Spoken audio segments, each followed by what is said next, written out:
students. Today we are going to start our topic simple indigestion and anorexia. What is the now simple indigestion and anorexia is a minor disturbance in digestive function in animals. It's a failure of normal rumen movement. Rumen motility slows but does not stop.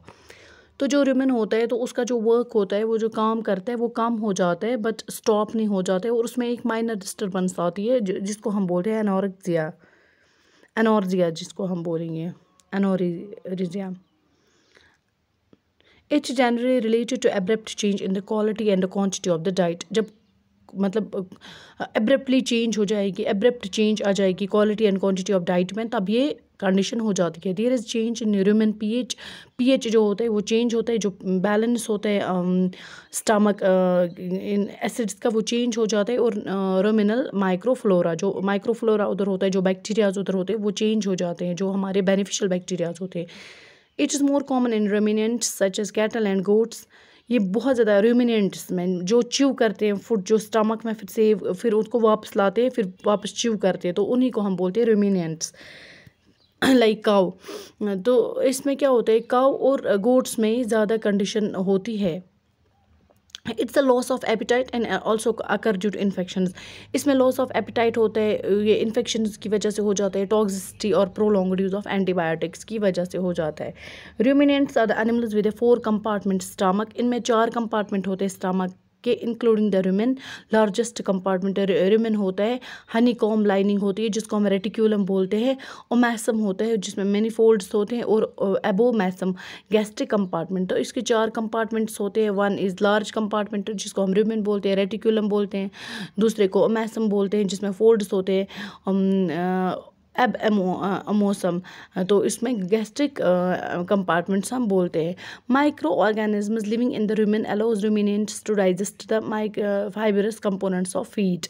The rumen function is in coordination with the reticulum to support contractions of the musculature that create the functions of rumination, curd chewing and rumen contractions and irritations.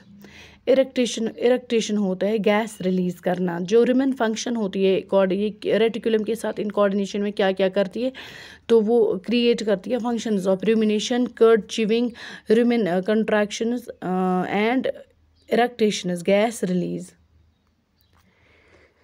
तो now what is indigestion and anorexia? Simple indigestion is typically caused by simple indigestion is caused by abrupt change. अब quality या quantity of diet में change हो जाएगी तो उसको हम बोलेंगे उसमें इंडाइजेशन हो गया, उसकी वजह से इंडाइजेशन होता है. It occurs due to excessive feeding of grain और silage, lack of sufficient intake of water and prolonged use of oral antimicrobials. Most common signs of indigestion in animals is that animal is off feed either partially or completely. वो खाना पीना छोड़ता है. The ruminal contents become firm resulting in mild bloating or swelling on the left flank. तो left side of abdomen में क्या होती है, वो swelling जैसी हो जाती है. Treat is aimed at correcting the suspected diet. Spontaneous recovery occurs when animals are fed on a typical rough fish diet. Oral administration देते हैं of 20 liter of warm water or saline helps restore the normal rumen functions in adult cattle. तो इनको oral administration देते हैं, 20 liters of saline water इनको पिलाते हैं, तो उसकी वजह से इनको restore हो जाता है normal functioning. Indigestion and anorexia can be prevented by good nutrition and veterinary supervision. Now, what is burn injuries? Burn injuries mean any type of thermal injury caused by fire flames or hot solids. Injuries caused by hot fluids or steams are called as scald. जो injuries हो जाती है hot fluids की वजह से या steam की वजह से, उसको हम scald बोलते हैं. The extent of a burn injury depends upon the temperature of the hot object and the duration of time for which it came in contact with the animal. Immediate first aid by applying cold water to the burn wound can decrease the severity. जो immediate first aid हम इसमें देंगे, जो burn injury होती है या steam की वजह से हो जाती है या एक्सट्रीम टेम्परेचर की वजह से हो जाती है, हॉट ऑब्जेक्ट की वजह से हो जाती है, तो वो हम कम कर सकते हैं by applying cold water. Common clinical signs of burn injuries involve, इसमें आता है pain, thirst, anaemia and loss of necessary salts from the body, swelling हो जाती है, रेडनेस हो जाती है, ब्लिस्टर्स होते हैं in affected area. Recovery and chances of survival of the affected animal depends upon the body area involved rather than the degree of burn. For treatment, local dressing of the burn with antiseptic is done. अगर treatment के लिए क्या हो जाता है, local dressing of the burn, antiseptic use किया जाता है। The contamination of the wound is prevented by covering the area with clean and Sterlite water cloth. तो कंटामिनेशन अगर मतलब उसकी प्रोटेक्ट करने के लिए कंटामिनेशन ना होने के लिए, वोंड की कंटामिनेशन ना होने के लिए क्या किया जाता है, उसको कवर किया जाता है with clean and Sterlite cloth की से। Sufficient water and glucose solution is given to the animal affected. In severe cases, insensitive fluid resurrection and comprehensive support care is required. अगर बहुत ज़्यादा सीवियर केसेस होंगे तो उसमें इंटेंसिव फ्लूइड दिया जाता है, उसमें बहुत ज़्यादा फ्लूइड दिया जाता है और इंटेंसिव केयर उनमें उनको रखा जाता है, इंटेंसिव केयर में उनको रखा जाता है। आप यहाँ पे ये एक पिक्चर देख सकते हो, figure 1.4, swelling and redness caused by burn in A buffalo, इसमें बर्न की वजह से हो गई है। Now it is retention of placenta. Retention RP, जिसको हम सिंपली RP बोलते हैं, it is known as retained foetal membrane, RFM. It's also known as RFM, retained foetal membrane. The placenta is the membrane that transfers nutrients from the cow to the calf before it is born. तो जो placenta होता है तो उसी के through nutrients चले जाते हैं when the baby is in the belly of when a pregnant cow carries its baby, तो उसमें क्या हो जाता है, उसमें प्लेसेंटा होता है जिससे वो न्यूट्रिशन उसको पास हो जाए, उसमें प्लेसेंटा होता है जो कनेक्ट होता है फ्रॉम मदर टू बेबी, तो उसकी वजह से उसी थ्रू न्यूट्रिएंट्स पास हो जाते हैं. These membranes and blood vessels are made by the foetus during the process of development within the uterus. तो ये दीज मेम्ब्रेन्स और ब्लड वेसल्स ये फ्यूटस में बन जाती है during the process of development within the uterus and connected to the blood supply in the uterus of the cow. The thin connection between the membranes of the cow and the membranes of the calf assists to passing essential nutrients to the developing fetus. The essential nutrients include oxygen, nutritional constituents, and the other essential components of life. When a calf is born, the placenta is normally detached within the few hours and is expelled. जब calf born हो जाता है तब उसको किया जाता है, ये placenta को ये किया जाता है, डिटैच किया जाता है. That is why placenta is always termed as after birth. Placenta को after birth भी बोलते हैं. Normally the placenta is expelled within the 12 hours of the birth of the cow.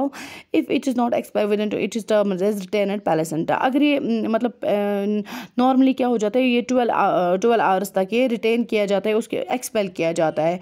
अगर ये मतलब रिटेन अगर ये उधर ही रहा, अगर ये 24 आवर्स तक नहीं एक्सपेल किया गया, तो इसको हम बोलते हैं, इसी चीज़ को हम बोलते हैं रिटेनड प्लेसेंटा.